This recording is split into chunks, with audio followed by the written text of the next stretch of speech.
Bom dia a todos. Gostaria de fazer uma reflexão com vocês, uma passagem conhecida pela maioria, em Apocalipse 3, Apocalipse capítulo 3, versículo 20. Eis que estou à porta e bato. Se alguém ouvir a minha voz e abrir a porta, entrarei em sua casa e com ele cearei e ele comigo. Esse é o seu canal Coisas do Alto e eu quero compartilhar com vocês sobre a última igreja e o anfitrião. Esse versículo está dentro de um contexto conhecido como a Carta à Igreja de Laodiceia. Eu estou lendo aqui na versão da Bíblia Judaica Completa e essa carta, ela não está, aqui na minha Bíblia, ela está dizendo para comunidade messiânica em Laodiceia. Gosto desse termo, para comunidade messiânica em Laodiceia. Mas eu vou chamar aqui a carta para a última igreja. Interessante que antes dele dizer que está batendo a porta, o remetente da carta, quem escreve é João, o evangelista, mas o remetente da carta, ele se identifica como o Amém, ele se identifica como a testemunha fiel e verdadeira e se identifica como o governante da criação de Deus ou o princípio da criação de Deus. Talvez seja essa a versão que você esteja usando. Então, para começar, ele se identifica como o Amém, ele se apresenta como o Amém. Mas aqui o Amém não é uma palavra. Aqui o Amém, para a gente entender qual que é o significado da palavra Amém. É uma palavra originalmente hebraica, formada de 3 letras, que é El Melech Neman, ou Adonai Melech Neman, que talvez essa não seja a pronúncia certa, não domino o idioma, mas só para você entender do que nós estamos tratando aqui, que resumindo ou sintetizando aqui o que significa essas 3 letras, meu Deus é rei fiel. Meu Deus é rei fiel. Pode ter uma outra diferença simples aí na tradução, mas sintetizando basicamente, quem escreve, o remetente da carta é o Adonai, rei fiel, o Deus fiel, o rei. Então, quando ele escreve essa carta, ele começa com uma chocante afirmação. Ele diz assim, no versículo 15: Conheço os seus atos, você não é frio nem quente, como eu queria que você fosse um ou outro. Então ele faz esse confronto. Ele confronta a comunidade dizendo: eu conheço as tuas obras. E ele continua descrevendo as obras, não falando você fez isso, fez aquilo, não, mas ele diz assim: você não é nem quente nem frio. Você é morno. Ele confronta o anjo da igreja, que é o representante espiritual da comunidade, a carta é endereçada a ele, ele fala da temperatura dele. Ele fala: você não é nem quente nem frio. Essa é uma expressão curiosa e é estranho, para mim causa estranheza. Por que Deus trata, o Amém trata nesse confronto de temperatura? Por que Deus trata assim, dessa maneira, dessa forma estranha? Chama a pessoa de frio ou quente, ou você não é nem frio nem quente. Quando ele faz essa afirmação, ele continua dizendo o porquê disso. Por que está dizendo que ele é frio ou quente, ou não é nem frio nem quente? Ele continua dizendo, no versículo 17, pois você continua dizendo: estou rico, adquiri riquezas, não preciso de nada. Interessante esse negócio. Você está dizendo aí: eu sou rico, enriquecido estou e não tenho falta de nada. mas ele fala a real. Aí ele continua esse confronto constrangedor, ele continua esse confronto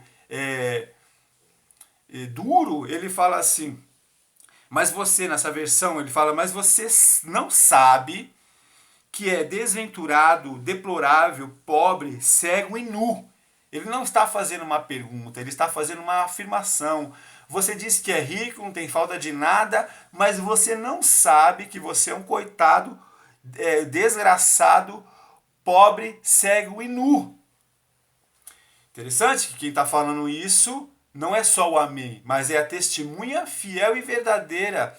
Uma testemunha fiel e verdadeira, ela não mente, ela fala a verdade. Aqui é uma verdade dura, mas é uma dura realidade. Ele continua dizendo e confrontando esse pobre coitado do anjo da igreja. E eu imagino que se eu tivesse recebido essa carta, eu ia estremecer. Talvez a minha primeira intenção era rasgar a carta.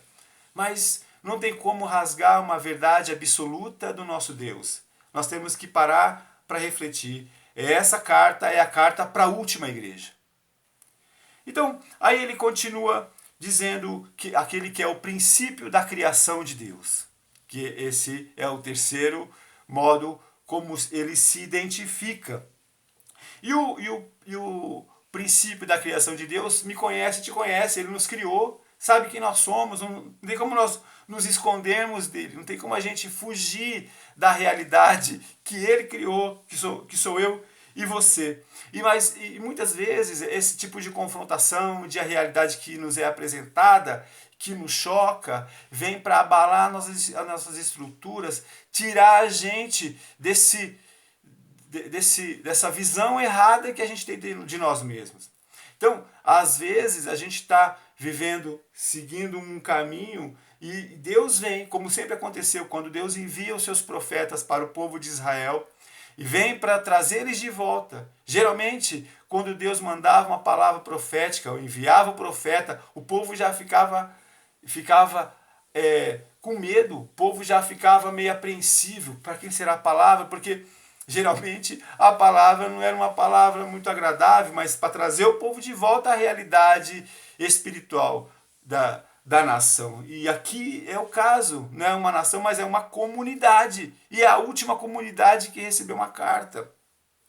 É interessante quando ele fala dessa temperatura. Quando se trata de temperatura, para nós entendermos essa analogia que foi usada aqui, vamos falar na medida, aquilo que mede a temperatura, que são os graus centígrados aqui no Brasil, os graus centígrados.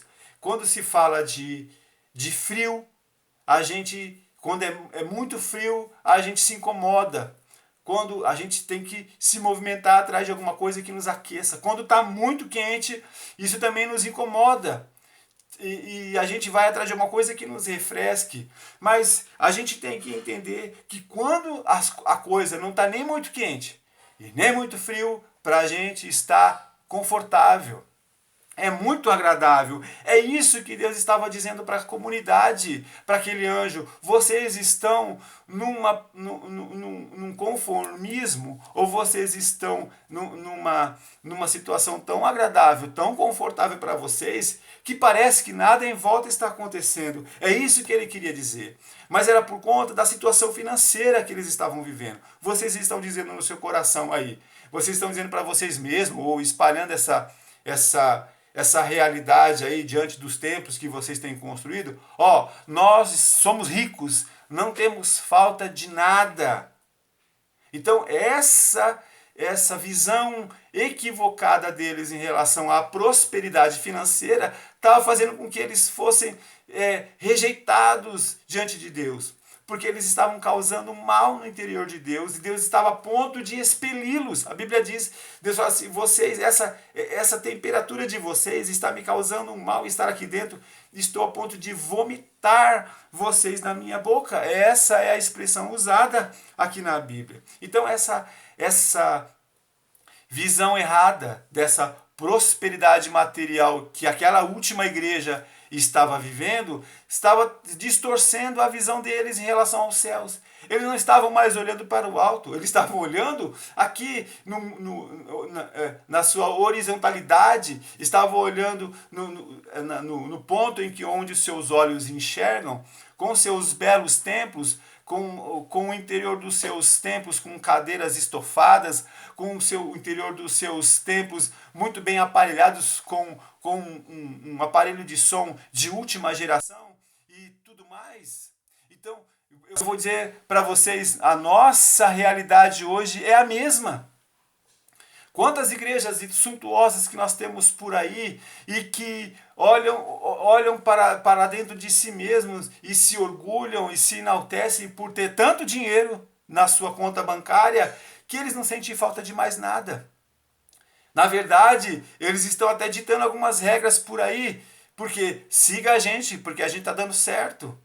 E isso é uma visão muito equivocada de igreja.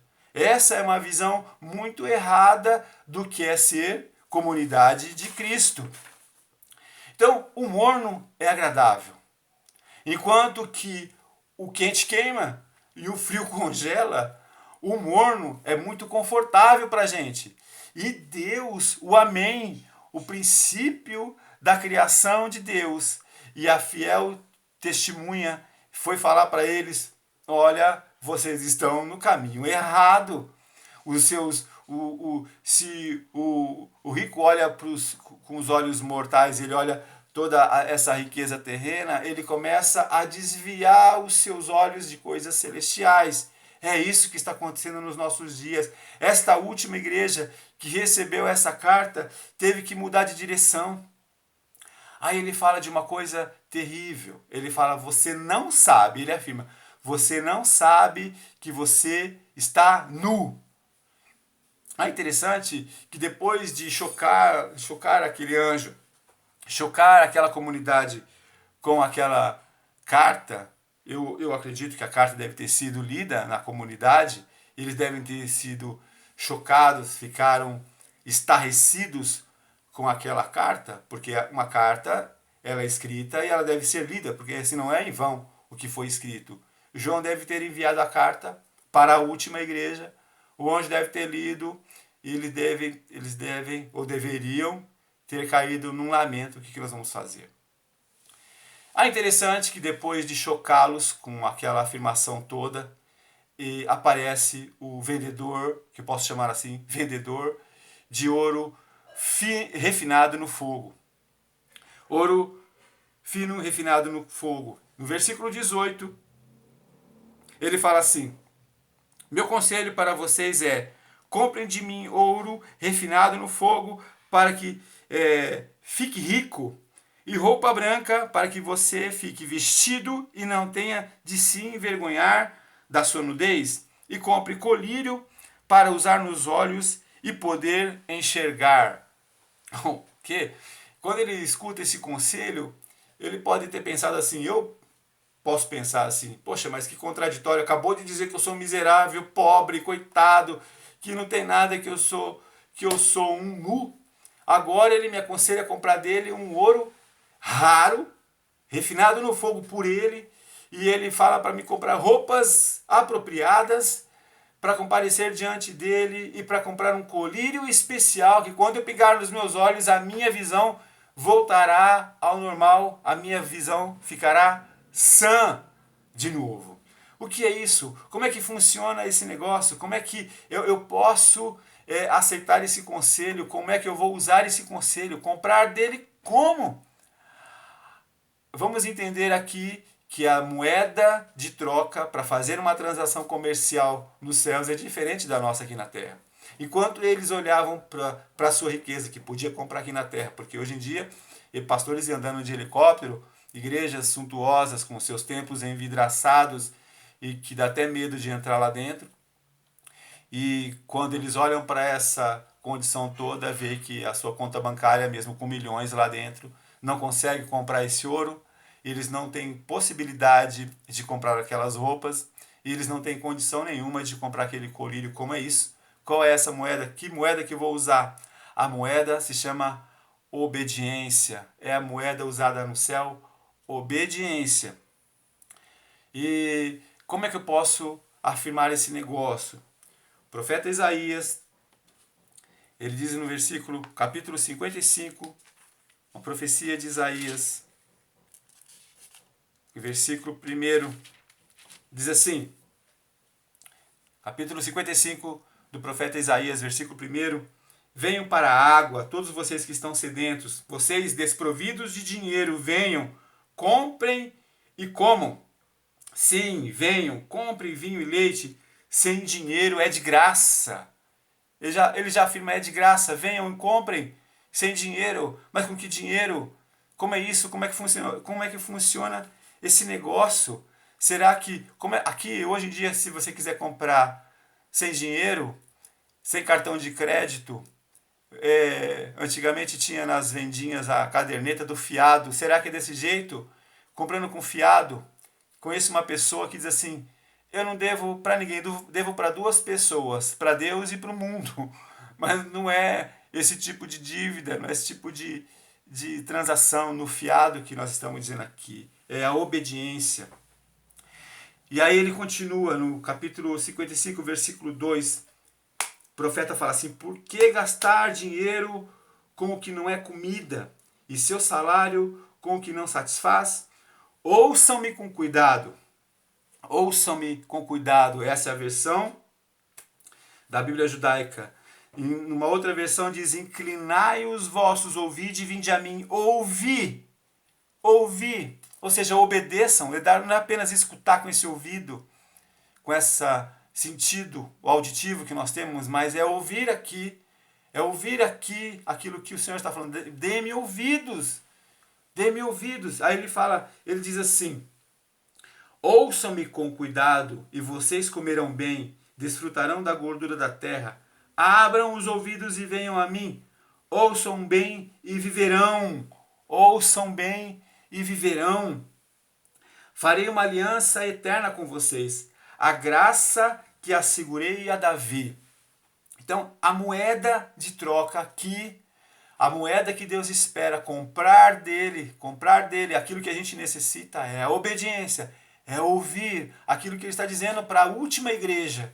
Ouçam-me, comprem de mim, é o que eu aconselho, comprem de mim, você vai precisar de um ouro refinado, você vai precisar de roupas brancas e você vai precisar de um último colírio para esses últimos dias que nós estamos vivendo. Você vai precisar de tudo isso. Interessante que nos nossos dias a igreja nunca foi tão rica, tão poderosa, tão cheia de dinheiro e recursos. A igreja tem recursos para fazer o que quiser. Pastores andando de helicóptero, voando de helicóptero para cima e para baixo. Pastores que compram mansões suntuosas lá nos Estados Unidos, em tantos outros cantos da Europa. Não sei se isso é pecado, não, irmão, eu não vou dizer se isso é pecado ou não. Só que diante de Deus isso tem um peso muito grande. Pedro e João na porta formosa do templo.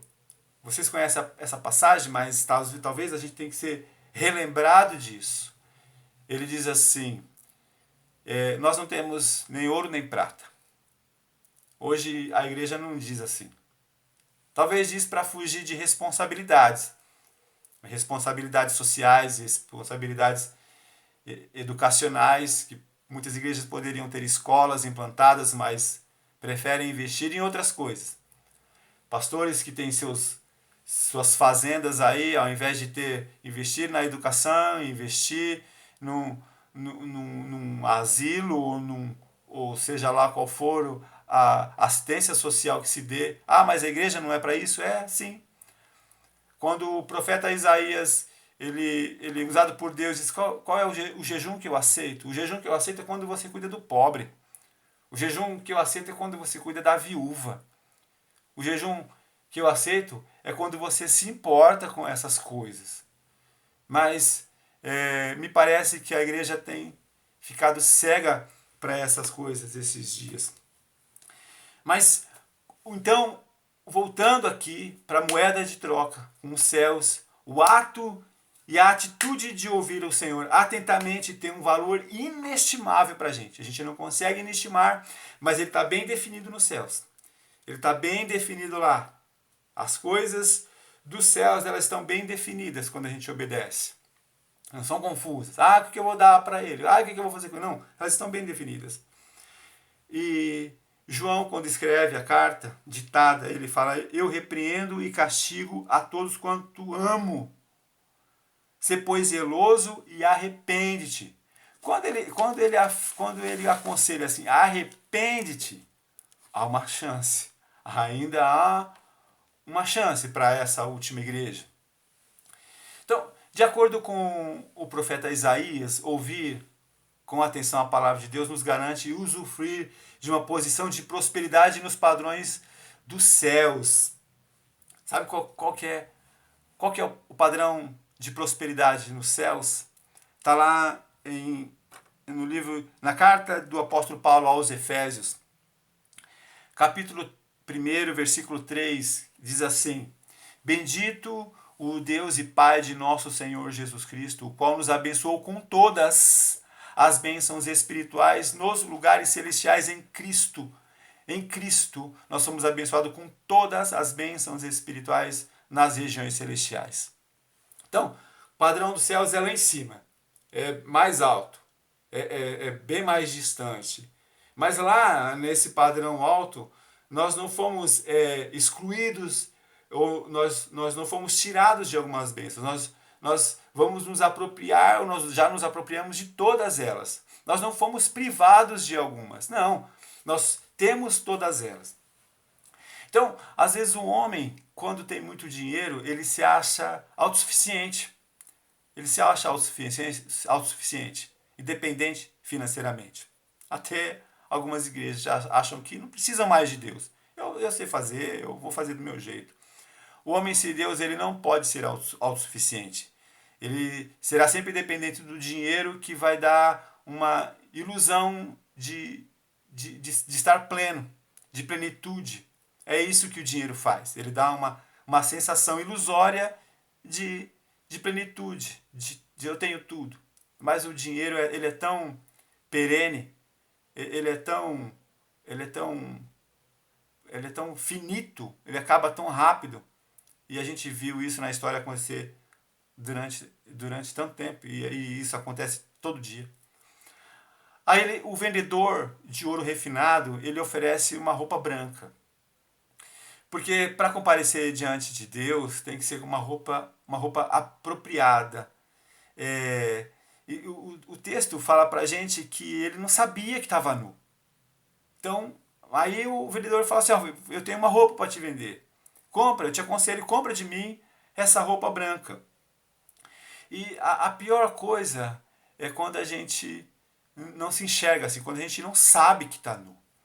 Tem uma frase do Rabino Newton Bonder, num dos livros dele que eu li, que chama A Alma Imoral. E o Rabino Newton Bonder, ele faz uma afirmação numa frase dele que cabe aqui dizer: não há humano que seja digno sem uma boa noção de si como nu. E não há nada mais assustador à dignidade humana do que se perceber nu. Então, quando você não se enxerga nu, então você não é uma pessoa digna. Você se acha melhor do que todo mundo. E por mais bem vestido que você esteja, por melhor que sejam as suas roupas, diante da sociedade, diante de Deus, você está nu. Você está descoberto de todas as coisas.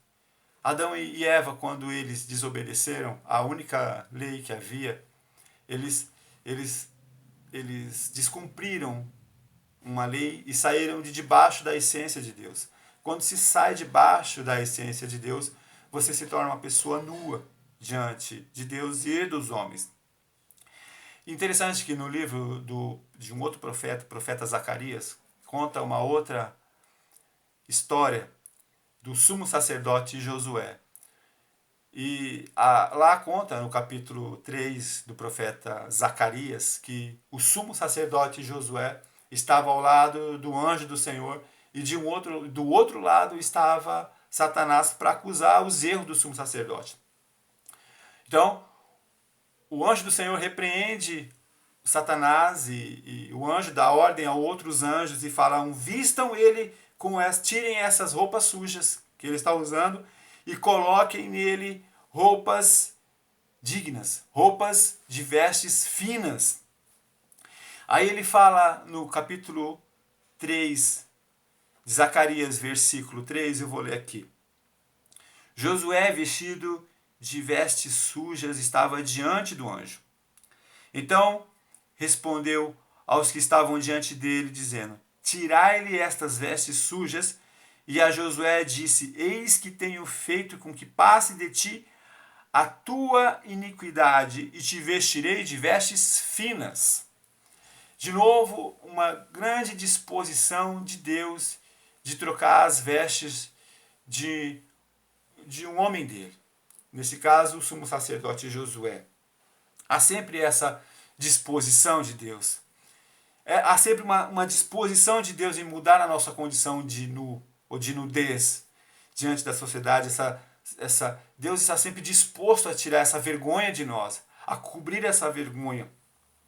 E eu penso agora na última igreja, a igreja que nós estamos vivendo, que é uma igreja que está exposta à vergonha. A nudez da igreja hoje, ela está exposta à sociedade. Nunca a igreja foi tão ridicularizada, nunca a igreja foi tão exposta ao escárnio, nunca pastores foram tão expostos ao escárnio como é hoje. Então a igreja está nua. E é necessário que haja um arrependimento como comunidade.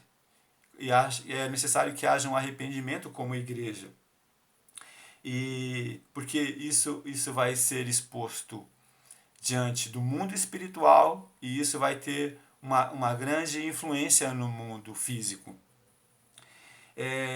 Deus ele está sempre pronto a mudar essa situação. E eu vejo isso, o apóstolo Paulo fala disso na sua carta ainda aos Efésios, no capítulo 2, no versículo 4. Paulo fala assim: mas Deus que é riquíssimo em misericórdia, pelo seu muito amor com que nos amou. Deus é riquíssimo em misericórdia. Se aquela igreja, a última igreja, se dizia rica e não era pobre, Deus ele é riquíssimo em misericórdia. Sabe o que é riquíssimo, irmãos? Riquíssimo a gente não faz nem ideia do que é uma pessoa bilionária. E se o bilionário olha para as riquezas dos céus, o bilionário ele não é nada. Então, Deus não economiza com a gente quando se trata de misericórdia. Deus não economiza com a gente quando se trata de mudar tudo ao redor de nós. Na verdade, Deus nunca economiza. Deus não poupa quando se trata de mudar a gente. Ele não poupa, ele não fica pensando assim: de novo eu vou tratar com ele, de novo eu vou perdoá-lo, de novo eu vou falar com ele. Não, Deus não poupa. A misericórdia de Deus ela se renova a cada dia. Ela se renova a cada manhã. E baseado nisso, ainda continuando sobre o sumo sacerdote Josué, não bastasse ele ter agora vestes limpas, vestes finas, como diz lá, vestes, em outras versões, vestes de festividade, diz assim: e disse eu: ponha-lhe uma mitra limpa sobre a sua cabeça. E puseram uma mitra limpa sobre a sua cabeça. E vestiram-na das roupas. E o anjo do Senhor estava em pé. E o anjo do Senhor protestou a Josué, dizendo: assim diz o Senhor dos exércitos: se andares nos meus caminhos, e se observares a minha ordenança, também tu julgarás a minha casa, e também guardarás os meus átrios, e te darei livre acesso entre os que estão aqui. Então, além Deus ter trocado as roupas dele pela sua economia, né? A economia dos céus que não economiza, a economia dos céus ela é infinita, Deus coloca ele numa posição de autoridade, de liderança. É isso que aconteceu. Aí, em relação à última igreja, em relação à última comunidade que a carta vai, além dela não saber que estava nua, ela não sabia que estava cega. E tudo vem porque ela diz: eu sou rico, eu não tenho falta de nada, não preciso de nada. Mas interessante que em Mateus, no capítulo 6, Jesus fala essas palavras aqui no versículo 19 até o 24. Não ajunteis tesouros na terra, onde a traça e a ferrugem tudo consomem, e onde os ladrões minam e roubam. Mas ajuntais tesouros no céu, onde nem a traça nem a ferrugem consomem, e onde os ladrões não minam nem roubam. Porque onde estiver o vosso tesouro, aí estará também o vosso coração. A candeia dos olhos, ou a candeia do corpo, são os olhos. De sorte que se os teus olhos forem bons, todo o teu corpo terá luz. Se, porém, os teus olhos forem maus, o teu corpo será tenebroso. Se, portanto, a luz que em ti há são trevas, quão grande serão tais trevas? Ninguém pode servir a dois senhores, porque ou há de odiar um e amar o outro, ou se dedicará a um e desprezará o outro. Não podeis servir a Deus e a Mamon. Palavras de Jesus. Então, de novo, ele volta a falar sobre os olhos que são prejudicados quando a gente olha demais para as riquezas. Talvez olhar demais, ficar olhando demais para o ouro, quando reluz nos nossos olhos, ele ofusca a nossa visão e deturpa a nossa visão. Tira de nós ver com clareza. Então, a luz do tesouro bate nos nossos olhos e prejudica a nossa visão. E a Bíblia diz que quando os teus olhos estão prejudicados dessa maneira, o seu interior também está prejudicado, porque você olhou para aquela riqueza e lá dentro do seu interior começou a ficar negro, em trevas. Entende essa analogia que Jesus Cristo faz? Olhar para as riquezas traz uma luminosidade ilusória e prejudicial para a comunidade de Deus, para a comunidade de Jesus Cristo. Então, essa nossa condição econômica muitas vezes distorce a nossa visão dos céus. A gente não olha mais para os céus, a gente olha agora aqui, a gente não precisa mais, a gente tem até medo. Tem gente que tem até medo que Jesus volte logo porque não tem como usufruir da sua riqueza. Então, o princípio da criação de Deus, que é um dos remetentes, ou o remetente, das identificação dele, ele lembra a igreja de que eles são amados. E porque eles estão ouvindo uma palavra dura, eles são amados para trazer de volta. Mas aí ele prossegue. Ele prossegue dizendo, voltando lá para Apocalipse, no capítulo 3, nosso ponto de partida. Apocalipse 3, ele diz assim, nosso ponto de partida. Versículo 20. Eis que estou à porta e bato. Se alguém ouvir a minha voz e abrir a porta, entrarei e comerei com ele e ele comigo. É interessante que ele bate a porta e espera que o amém, bate na porta e espera que um anfitrião abra a porta para ele. E quando ele abrir, eles vão cear juntos. Essa é a proposta. Mas não parece estranho, pelo menos na nossa realidade agora, alguém bater na nossa porta e falar, eu vou entrar e vou cear com você? Claro, muitas pessoas vêm pedir às vezes na nossa porta aqui um alimento, tem alguma comida para dar, tem algum dinheiro para dar, isso acontece toda hora, mas nós estamos dizendo agora, o amém bate na nossa porta. E ele está batendo na porta e esperando que alguém abra. Não parece estranho que ele fala, eu vim comer com você? Se alguém bater na sua porta e falar, eu vim comer com você, e talvez aconteça com um parente seu, com um vizinho seu que não fez uma comida e quer comer com você, e às vezes essa pessoa é um aproveitador, e você fala, de novo essa pessoa. Mas talvez, e será muito estranho, e foi estranho para essa igreja, porque se tratava do próprio Jesus. O próprio Jesus estava sendo estranho na sua própria comunidade. A comunidade que levava o seu nome precisou agora. Jesus estava batendo na porta da casa dele que estava trancada. Ele esperava que alguém, um anfitrião, abrisse a porta para ele. Isso é muito estranho nesse texto. A última igreja vê lá Jesus batendo na própria casa e não abre a porta para ele, está esperando que alguém abra a porta para ele. É muito estranho esse negócio. Jesus diz no Evangelho segundo João, ele diz no capítulo 10, versículo 4, encurtando o versículo, ele fala, as minhas ovelhas me seguem porque conhecem a minha voz. Jesus está lá batendo na porta da última comunidade e esperando que alguém abrisse para que eles comessem juntos. E isso é triste porque a comunidade levava o seu nome. É interessante e triste a gente interpretar dessa maneira que Jesus não estava sendo recebido na sua própria casa. A porta estava fechada. Essa talvez seja a reflexão da igreja do século XXI.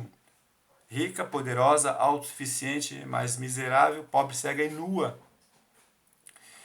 Por outro lado, entretanto, às vezes a gente não convida alguém para comer na nossa casa porque a gente não tem, ou a gente acha que não tem comida suficiente para oferecer para essa pessoa. Mas voltando para o profeta Isaías, o profeta Isaías, ele disse assim, no capítulo 55, versículo 2 e 3, parafraseando os dois, ou encurtando os dois, ouvi-me atentamente e comei o que é bom, e a vossa alma se deleite com a gordura. Inclinai os vossos ouvidos e vinde a mim, ouvi, e a vossa alma viverá. Quando Jesus se convida para comer na sua casa, ele não se preocupa com o que você tem para oferecer para ele, porque ele vai oferecer um banquete para você. Então, muitas vezes as pessoas ficam, e agora o que eu vou oferecer para Jesus? Eu não tenho nada para oferecer. Realmente a gente não tem nada para oferecer, porque não existe anfitrião melhor, mais capaz do que Jesus Cristo. Ele é o melhor anfitrião que existe nos céus e na terra. É interessante que a conversa continua. Em Apocalipse capítulo 3, a conversa continua com essa comunidade. Ele entra na casa, vai cear com essa pessoa e essa pessoa ceia com ele. E ele diz no versículo 21 e 22.